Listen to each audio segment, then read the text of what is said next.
Zero property योजना के तहत अगर आपका सर्वे हुआ था, आपका फॉर्म भरा गया था, तो आप लोग अवेयर हो जाएं, जागरूक हो जाएं, क्योंकि सत्यापन का कार्य शुरू हो चुका है। घर घर अधिकारी जा रहे हैं और जीरो प्रॉपर्टी का जिसका जिसका फॉर्म भरा गया था, बीसी सखी के माध्यम से, सबू सखी के माध्यम से, रोजगार सेवक या पंचायत सहायक के माध्यम से जीरो प्रॉपर्टी का सर्वे किया गया था। 25-25 परिवारों का प्रत्येक ग्राम पंचायत में सर्वे हुआ था।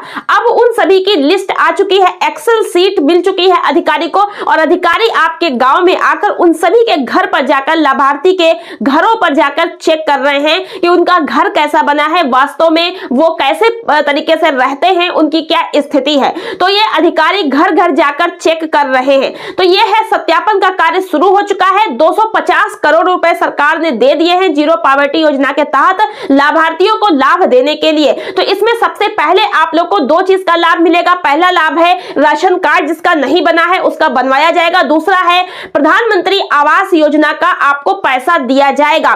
तो इसके लिए सत्यापन कार्य शुरू हो चुका है जीरो प्रॉपर्टी योजना के तहत जिनका जिनका फॉर्म भरा गया था। लेकिन आज की वीडियो सबसे ज्यादा इंपॉर्टेंट इसलिए है कि इस वीडियो के माध्यम से मैं आपको जागरूक करना चाहती हूं। हमारे यहाँ भी जो सत्यापन कार्य हुआ है उसमें कुछ लोग का जो जीरो प्रॉपर्टी सर्वे के अंतर्गत फॉर्म था वो रिजेक्ट कर दिया गया है, कुछ लोग का पास कर दिया गया है। तो क्यों रिजेक्ट किया गया है, क्या कारण थे और कौन सी चीजें आपको ध्यान में रखनी है ताकि अधिकारी आपके घर पर आए तो आपका फॉर्म रिजेक्ट ना होने पाए। दोस्तों, जीरो प्रॉपर्टी योजना के तहत यदि आपका फॉर्म भरा गया था तो उसकी एक सूची आ चुकी है ब्लॉक पर, और ब्लॉक से एक अधिकारी आएंगे आपके गांव में। प्रधान जी के माध्यम से आपके घर आ सकते हैं, या रोजगार सेवक के माध्यम से आपके घर आ सकते हैं, या पंचायत सहायक के साथ में आपके घर आ सकते हैं। तो घर घर जाकर जो सत्यापन का कार्य कर रहे हैं, अधिकारी को मौके पर आप जिस तरीके से मिलेंगे, अधिकारी वही लिख कर ले जाएंगे। देखिए, इसमें आपको कुछ बातों का ध्यान रखना है जो कि आप लोग जागरूक हो जाएं, अवेयर हो जाएं, और वो गलती आप ना करें। क्योंकि अगर अधिकारी आपके घर पहुंचते हैं और आपकी जो स्थिति है वो उनको नहीं मिलती जैसा कि फॉर्म में भरवाई गई थी, तो ऐसे में आपका फॉर्म काट दिया जाएगा, यानी कि आपको अपात्र कर दिया जाएगा। अगर आप अपात्र हो जाएंगे तो आपको लाभ नहीं मिलेगा, क्योंकि जीरो प्रॉपर्टी योजना में पक्का मकान के साथ साथ आपको और भी योजनाओं का लाभ सरकार देगी। एक मुफ्त पैकेज के रूप में आपको लाभ मिलने वाला है, जिसके अंतर्गत राशन कार्ड है, आयुष्मान कार्ड है, ई श्रम कार्ड है, पक्का मकान है, आवास योजना का लाभ है, गैस, उज्ज्वला गैस कनेक्शन है। इसके अलावा आपका सौर पैनल जो है, सौर ऊर्जा वाला पैनल वाला, वो सब आपको मिलेगा। और जो आपको शौचालय का पैसा मिलेगा, बहुत सारी मतलब रोजगार करने के लिए आपको पैसा मिलेगा। ऐसी कई सारी योजनाएं हैं, कौशल विकास का प्रशिक्षण है, बच्चों को स्कूल की व्यवस्था करना है, ऐसे बहुत सारे योजनाओं का लाभ आप सभी को मिलने वाला है। निराश्रित पेंशन, विधवा पेंशन, कई सारी पेंशन होती है, जो भी आपके पास आवश्यकता है उसको आपको दिया जाएगा। तो इसलिए आप लोगों को जागरूक हो जाना है। अब आपको हम बताते हैं कि आपको किन किन बातों का ध्यान रखना है। देखिए, हमारे यहाँ जिस तरीके से जो अपात्र हुए हैं वो किस कारण से, मैं आपको बता देती हूँ। पहला तो जैसे कि बहुत सारे ऐसे परिवार हैं जिनमें क्या है कि एक मकान बना है, उसमें सास ससुर रह रहे हैं, उनके परिवार रह रहे हैं, लेकिन बेटे की शादी कर दी है। अब बेटा और बहू जो है वो अपना अलग कमाते खाते हैं, लेकिन माता पिता ने उनका बंटवारा नहीं किया, उनका हिस्सा नहीं दिया, तो वो उसी मकान में एक कोने में अपना रह रहे हैं। ना तो उनका अच्छा कमरा बना है, ना घर बना है, उन्होंने जीरो प्रॉपर्टी में अपना सर्वे करा दिया है। अब क्या होता है कि दरवाजा एक है, उसी से उनके घर में जाना है, उसमें बहू रह रही है, उसमें माता पिता और परिवार रह रहा है। तो जब एक आपका निकास होता है, एक मुख्य द्वार होता है, तो पूरा मकान तो आपका एक ही है।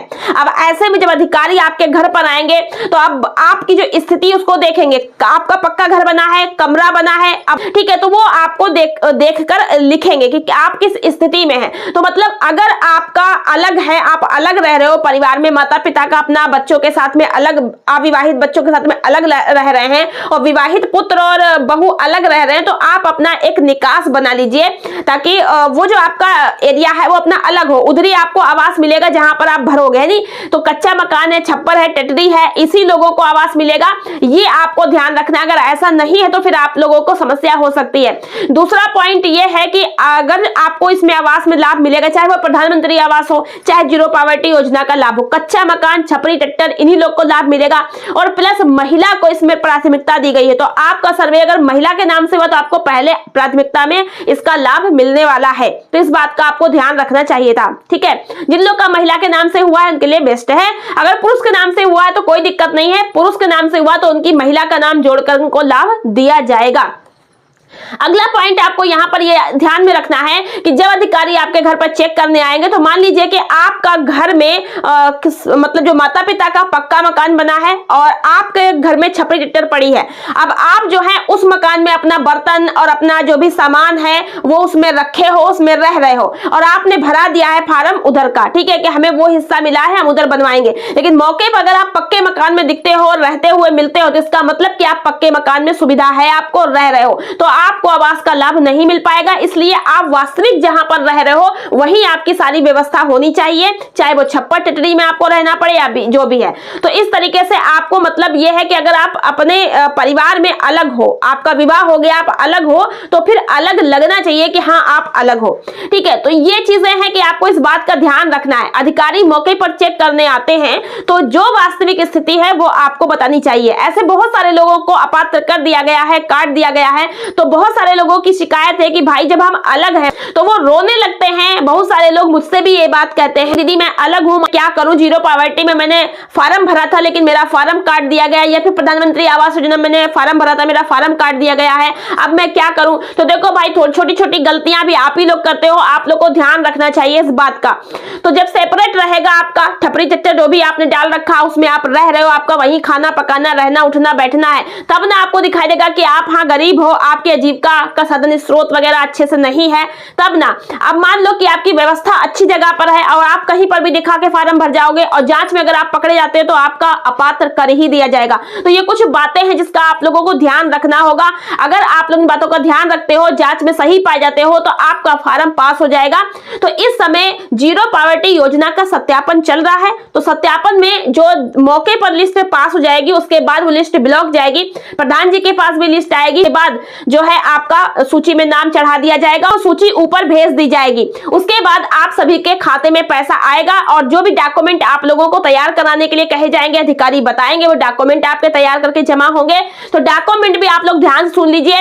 अभी आप करंट का अपना आय प्रमाण पत्र बनाएंगे, निवास प्रमाण पत्र बनवाएंगे, वो भी तहसील से जाकर। आय प्रमाण पत्र अगर आप जन सेवा केंद्र से ऑनलाइन बनवाते हो तो वो अपनी मर्जी से कुछ भी आय भर देते हैं, फिर आपको आगे दिक्कत होती है। आप कम से कम आय रखवाएंगे क्योंकि आपने गरीबी में अपना आवेदन कराया है, ठीक है। फॉर्म भरते समय आपने महीने की कितनी इनकम बताई थी, उसी हिसाब से आपको कम से कम इनकम का बनाना है। आय प्रमाण पत्र आप खुद से जाकर के बनवाइए, निवास प्रमाण पत्र बनवाइए, जाति प्रमाण पत्र बनवाइए, पैन कार्ड अगर आपका नहीं है तो वह भी आप लोग बनवा लीजिएगा, ठीक है। आधार कार्ड में आपका नाम, पता, फोन नंबर ये सब आप अपडेट करा लीजिए, पहले से करवा के रख लो ताकि कोई दिक्कत ना हो, ठीक है।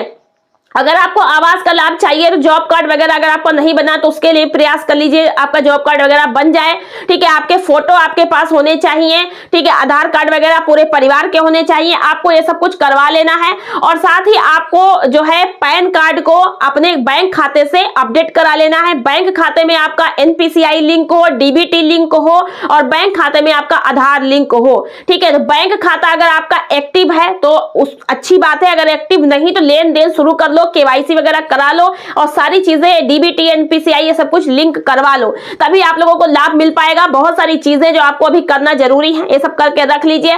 तो आशा करते हैं कि इस वीडियो से आपको काफी ज्यादा नॉलेज मिली होगी। वीडियो पसंद आई तो वीडियो को लाइक और शेयर, चैनल को सब्सक्राइब करना ना भूलिएगा। मिलते हैं नेक्स्ट वीडियो में कुछ नई जानकारी के साथ। आज की वीडियो में इतना ही, धन्यवाद।